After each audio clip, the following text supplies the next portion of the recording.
Okay, Tito Rodriguez is going to give us a lesson in being Native American, the spirituality, and the purpose behind what he does. Okay, the purpose behind the calling of the animal, like the turkey, is to get the animal closer to you, and also you try to emulate their sounds during the mating season. The turkey is very beneficial. You use the feathers. You make your own arrows. You can use the feathers for fletchings. Also, like the elk, you draw the elk in. You talk their language, they'll come to you. And on the elk, you use everything. The tongue, you can eat. The skin, you can make clothes. The front bones of the elk, you can make a spearhead and make a spear.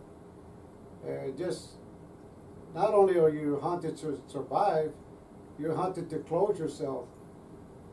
And the animal, when I harvest an animal, if I harvest a bull elk, I put a sprig on his mouth. That's a Native American culture that I do.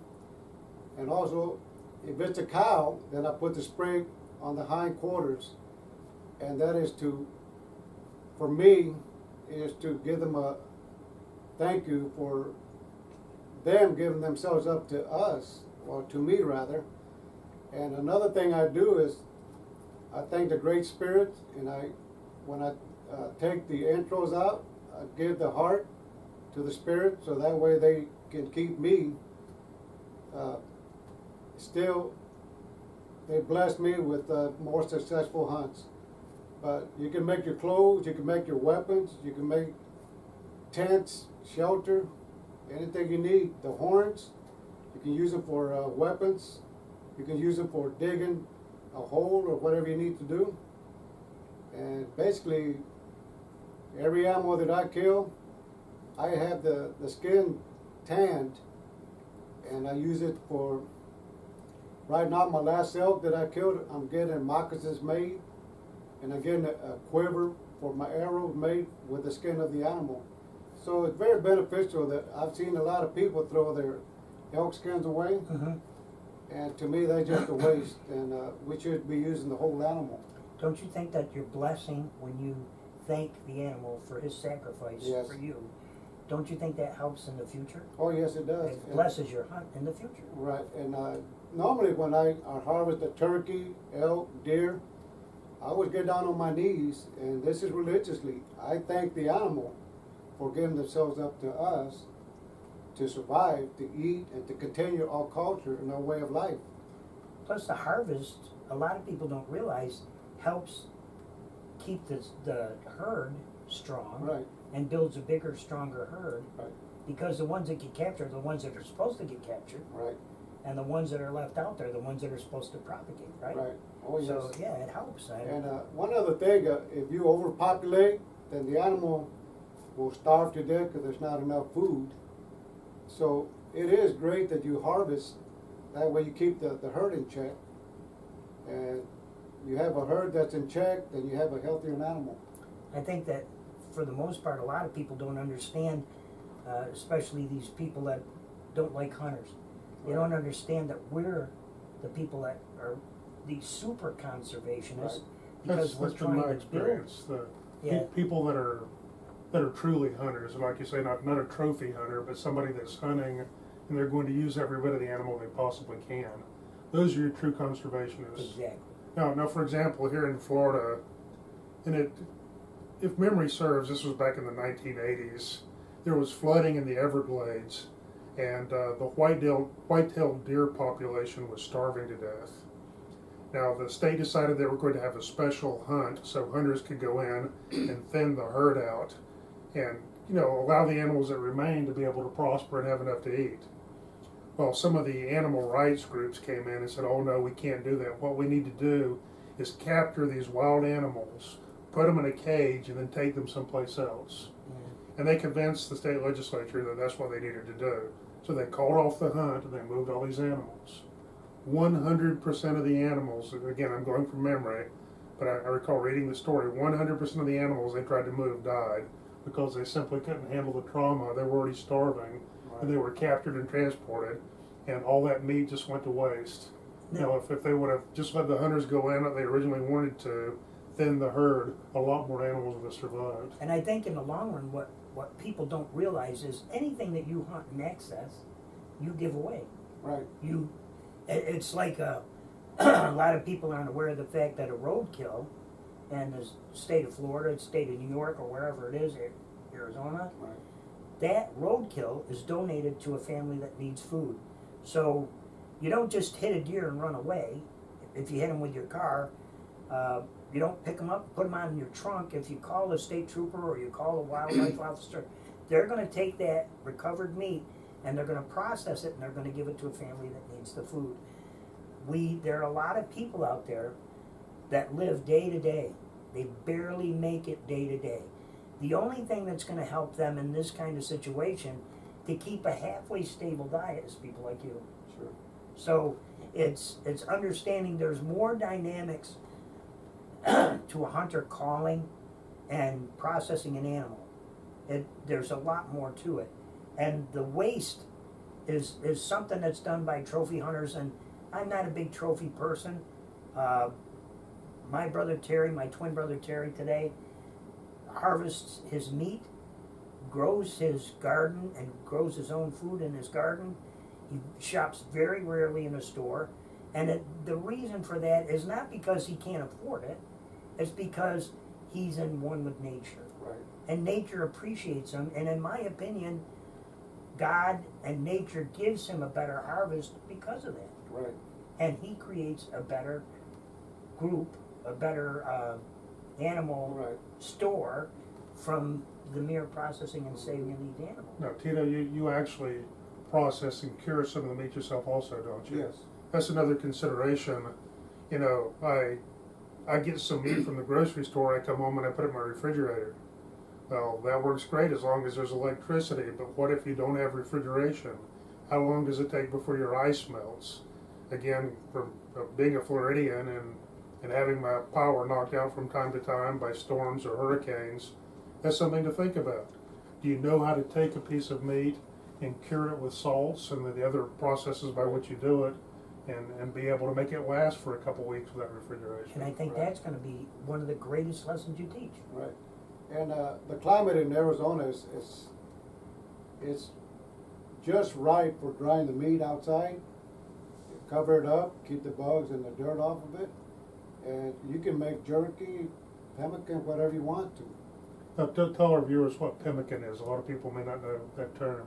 It's like dried meat that's been With fat. yeah, and it's just pieces of meat, and you can use that in all kind of food. Soups and Now, so stuff? some of the recipes involve taking dried fruits and then mixing them with the dried meat Right. and binding it with a fat like beef tallow, Mhm. correct? Right. See, I didn't know any of that. Yeah. And I'm pretty smart. Not only am I good looking, but I'm pretty smart. Yeah. And you know, the animal gives us everything we need: Exactly. weapons, clothes, food, everything you need. You just have to put your mind to doing what you need to do. And like I said, when I kill an animal, I give thanks to the Great Spirit. I give thanks to the animal, and that's just the way I am. And I see people out there going for trophy antlers, and I don't do that. I'm a meat hunter. I feed my family. My relatives come over. Do you have gardens as well? Not over there, 'cause really kind of dry. Is it hard? In Yeah, it's Arizona? just hard ground. See, now that's a subject that we can touch on because I know you know a lot about growing food. You're a good cook, by the way. Yeah, thank you. But growing food is something that where did this come from? It's like today. Every time I pick up a newspaper or every time I turn on my computer, there's a warning about some kind of food. Right. Romaine lettuce. What Yeah. were you telling me today? Goldfish crackers. I mean- even stuff that's prepackaged and processed. Even Stuff that's that making people sick. we've been counting on forever. You know, eat this kind of tuna, don't eat that kind of tuna. Right. Eggs. A while back, eggs were terrible. Don't eat eggs. Oh my God, they're going to kill you. Okay, well, you can eat the white part, but don't eat the yellow part. It's crazy.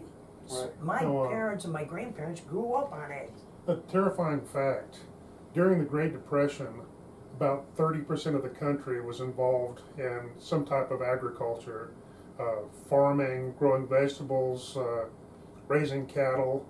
Today, less than 3% of the country is involved in the same sort of thing.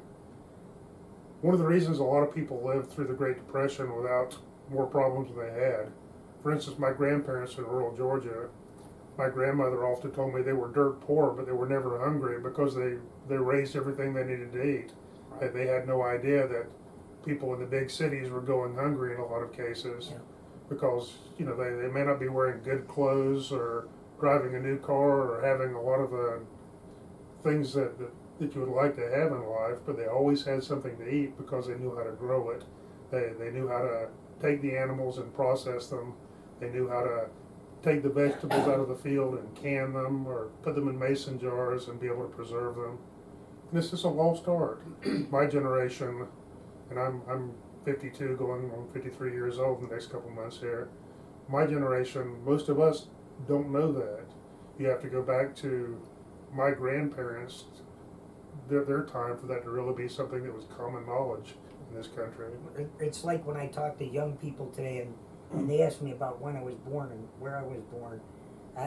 And I tell them, when I went to my aunt's house for the summer, I had to go to the bathroom in an outhouse.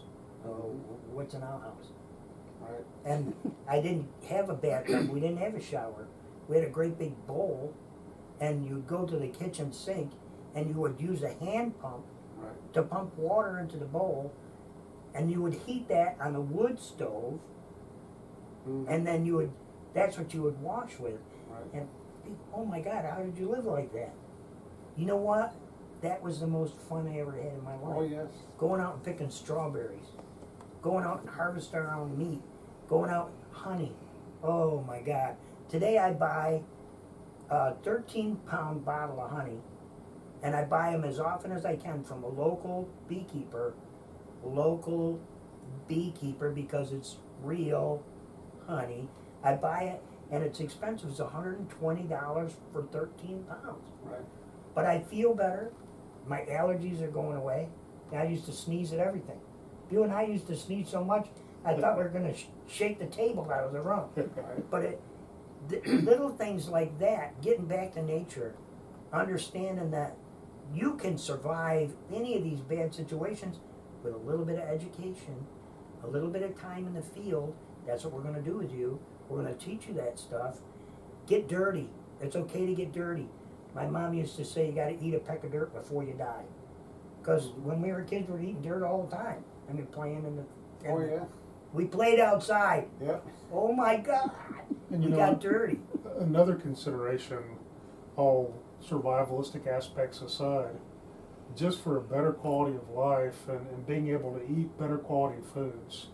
If you eat a tomato that you bought at the grocery store that was irradiated and picked green and ripened, if you could call it ripening, after it was already picked, most of the time they taste like water.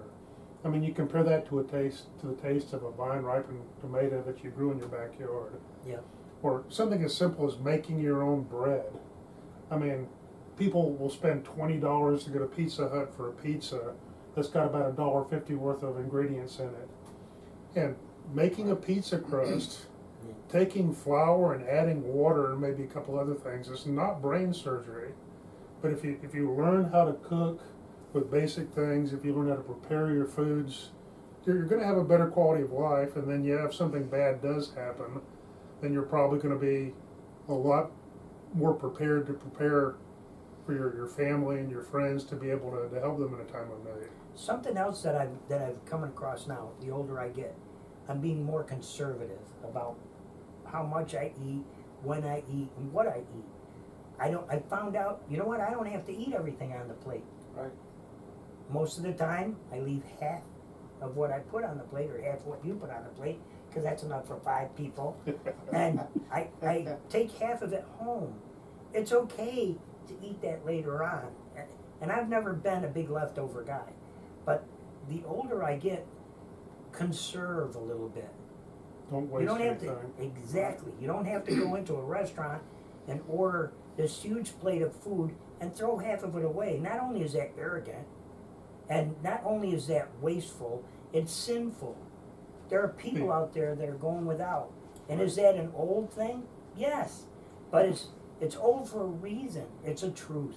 The amount of food that the American people throw away could feed the rest of the world. And that happens every day in this country. And do we care? No. Because in reality, we don't have time to care for the other guy. Right. We have to do that. We have to care. And we have to conserve. We have to be smart. We have to put things away. A candle in a storm is a very valuable thing.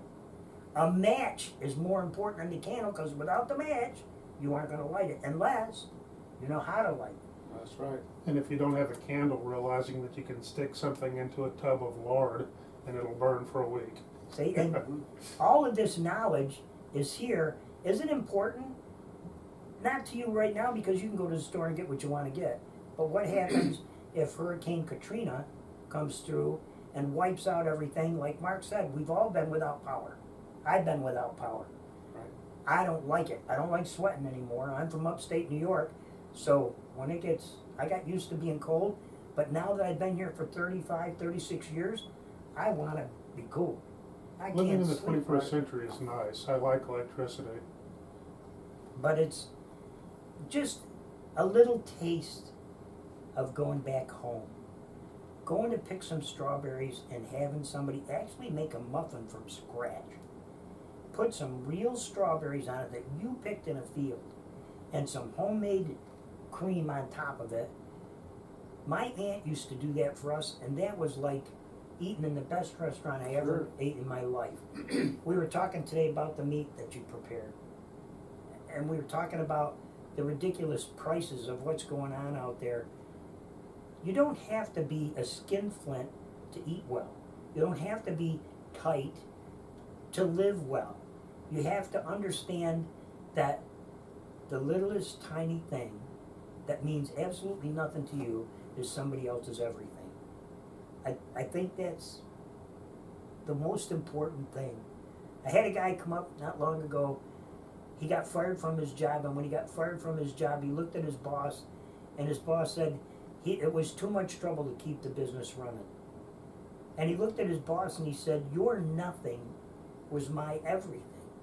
Your nothing, the thing that meant nothing to you, that you can throw away, was how I ate, was how I fed myself, how I put fuel in my car, how I put the electric bill straight in my house so I could have electric." Understand that the littlest tiny thing to somebody that has something is everything to somebody that doesn't have anything. So, again, I get down to I get teary-eyed and I get emotional because I care so much, and at the same time, I'm so upset with people not giving a crap anymore. So, one of the reoccurring themes of nature, one of the reoccurring themes of the human race and of human nature, is that the one thing that no individual nor any civilization can long endure is great success. I mean, here we are in the 21st century, and in America, we've got a higher standard of living than anybody, anywhere, in any time, and any place. In the United States, if I remember the statistics correctly, even the bottom percentage of our poor people, most of them have cars, cell phones, and big screen TVs. Now sure, there's a lot of people that are homeless with nothing, but what we consider poor here is what everybody in the rest of the world, for the rest of human history, would consider fabulously wealthy. And that spoils us. It makes us not appreciate what we have, and it makes us fail to realize that we may not always have that. Like, for instance, how many people know what it feels like to truly be hungry? Just about every religious tradition has the concept of fasting. Have you ever gone a couple days without food? I once went 7 days without eating, and I'm sure it's completely different to be hungry and not know when you're going to be able to eat again, and just to be hungry like I was by choice. But it's just a sobering experience to actually be on the verge of starving. It puts things in perspective for you. And I guarantee you, if you go a few days without food, anything you eat, you're going to appreciate it, and you're going to taste it, and you're going to enjoy it in a way that you never have before in your entire life. One more point I want to make before we finish all this stuff up. When you look at yourself in the mirror, you have to learn to love yourself. I want you to understand the most important concept in your life is loving you first. I was very fortunate. I was born with an identical twin. So I could see what the world of Stony, with all the physical possibilities of everybody else, could have been, instead of the Stony that lived with the physical limitations that I lived with. And a lot of people have asked me through the years, how have you survived with people pointing at you, people talking about you, people asking questions about you because of your disabilities? And the most important thing that I want everybody to understand, you are as God made you, and you're perfect. You are perfect. I could not teach what I teach if I was my brother Terry. I would have never experienced the things that I experienced. I would have never felt the things that I felt. I would have never had that desire to work harder because I was forced to work harder to live in the quote unquote perfect world that everybody else lives in. Look at yourself in the mirror. If you're a little heavy, you're not happy with that, your not happy is going to stop you from being who you could be. There are times in my life, or there have been times, when I was afraid. There have been times when I was upset. There are times when I was even worse than that. And there are times in my life when I wanted to quit. The reason I'm alive and the reason I'm here is God made Stony with a body like this to show you by example that you can be anything and do anything you want. By example, through my struggles, your minefield is going to be crossable. That's what this is about. Mark's limitations might be he'd rather read something. He understands the reading of something a hell of a lot better than I can ever teach him with my hands. And you've told me that many times. You can do something a lot easier if you read it and you see the written word of it. And I look at him and I'm totally confused because I don't know what the hell he's talking about. But he's taught me so much over the years just by me taking the time to listen to what he has to say. And we haven't always agreed. But we've agreed to disagree and not hate each other through it. Taking the time to listen to each other, taking the time to listen to me, taking the time to spend with Tito, taking the time to listen to your grandparents, taking the time to listen to your teacher. Are they always right? Maybe not in your mind, but they absolutely have been where you have not been yet. So look in the mirror, love yourself. Look in the mirror, know that you're perfect. God made you perfectly the way that you're supposed to be. No matter what everybody else sees in the world, God saw you as perfection. And live the best you can, and things are going to be great for you.